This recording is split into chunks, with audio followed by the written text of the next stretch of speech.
हाँ तो आइए सिंथेसिस में आज हम लोग पहला दिन पढ़ते हैं। पहले 5 दिन अगर आप पढ़ेगा 5 दिन आता खाली सूत्र पढ़ेंगे हम लोग।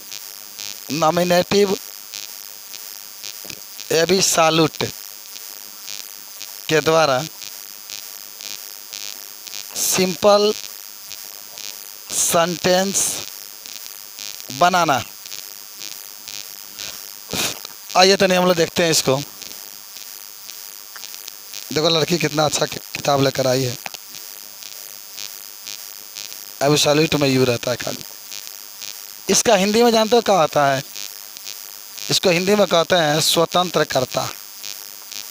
स्वतंत्र कर्ता नॉमिनेटिव माने होता है ना कर्ता। एब्सोल्यूट का मतलब होता है स्वतंत्र, स्वतंत्र कर्ता। अब मैं बक रहा हूँ, सुनो तुम लोग क्या बक रहे हैं। पहले इसमें 2 या 3 वाक्य रहता है, ठीक है? क्या सुनते रहो। दोनों वाक्यों की जो कर्ता होती है अलग है। स्वतंत्र ही पहले लिख दिया गया। दोनों वाक्यों की कर्ता अलग अलग होगा। जब हम इसको सिंपल सेंटेंस बनाएंगे तो कर्ता को कभी नहीं हटाते। सुनते रहो मैं क्या बोल रहा हूँ। जब सिंपल सेंटेंस बनाते हैं तो कर्ता को कभी नहीं हटाते।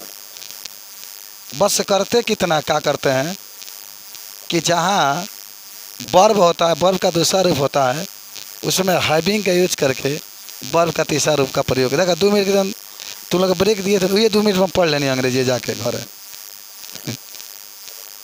2 मिनट में जाकर पढ़ लेनी काय में यूज हुई। आप देख लेंगे 3 गो नियम 3 से बन जाए। तुम लोग खेलने में समय बिताए, हम पढ़ने में बिता दिए। हाँ तो पहला नियम क्या होता है सुनो। अगर आपको वाक्य एक्टिव में हो यानी वर्ब का दूसरा रूप किसी वाक्य में आया हो पहला में, तो आप उसमें हैविंग लगाते हैं और वर्ब का तीसरा रूप का यूज कर देते हैं। बाकी कुछ भी परिवर्तन नहीं करते, ज्यों कहते हैं वाक्य को लिख लेते हैं। दूसरा नियम, अगर वाक्य में पहला वाक्य में वाज वेयर आया है और वाक्य पैसिव वॉइस में नहीं है, केवल वाज वेयर आया है, तो वाज वेयर की जगह पर बेइंग का प्रयोग कर देते हैं। बेइंग का BE में ING लगा देते हैं। अब बाकी वाक्य को ऐसे ही लिख देते हैं, वाज वेयर हट जाता है। तीसरा का नियम, यदि पहला वाक्य पैसिव वॉइस में है तो हैविंग बीन का प्रयोग करते हैं। तो हैविंग बीन का प्रयोग करते हैं। बस सेवा समाप्त। ये 3 गो नियम आपके बाद समझे। ये 3 गो नियम से पूरा आपका नॉमिनेटिव एब्सोल्यूट बन जाएगा। तो चलिए कुछ सीखते हैं हम लोग आज। पहले इसका नियम लिखते हैं। नियम सुनो, सेपरेट का नाम सुने हैं ना? नियम माने एक, सेपरेट। सेपरेट माने अलग अलग। तो इसमें होता क्या है तो देखो।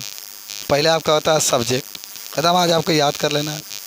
पहला सब्जेक्ट, तब आपका होता है वर्ब का दूसरा रूप, तब आपका होता है ऑब्जेक्ट।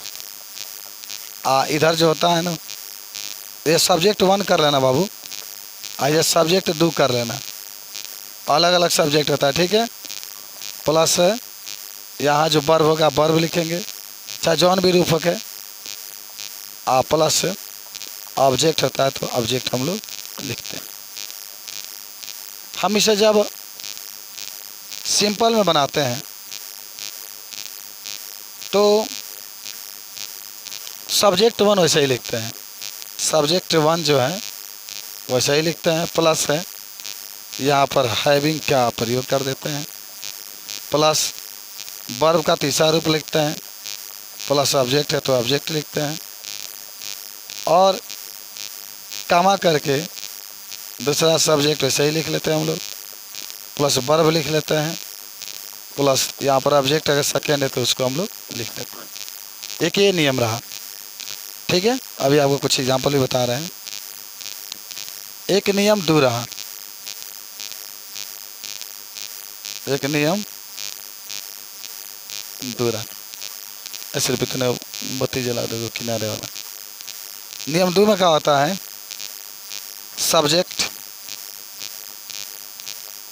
पहला प्लस वाज या वेयर प्लस ऑब्जेक्ट और फुल स्टॉप करके subject two plus verb plus object. जब आप इसको सिंपल में बनाएंगे ना, सिंपल में, तो सब्जेक्ट वन वैसे ही लिखिएगा, आज में हटा देते हैं, बेइंग लग जाता है, बेइंग। तब आपका ऑब्जेक्ट, तब फुल कामा कर देते हैं यहाँ पर, सब्जेक्ट टू, तब वर्ब, मैंने दूसरे वाक्य में कोई चेंजिंग नहीं करते हैं, ज्यों कहते हैं लिख देते हैं। और तब नियम नंबर 3 आता है। क्या होता है बाबू? सेपरेट में, सेपरेट में अलग अलग, subject one plus helping verb, कुछ भी हो सकता है, या इक्वली ना लिख करके, चलो हेल्पिंग वर्ब लिख लो, यहाँ पर लिख देते हैं पैसिव वॉइस में हो, पैसिव वॉइस में हो। आप फुल स्टॉप करके दूसरा वाक्य, दूसरा वाक्य। तो जब इसको बनाते हैं हम लोग सिंपल में, तो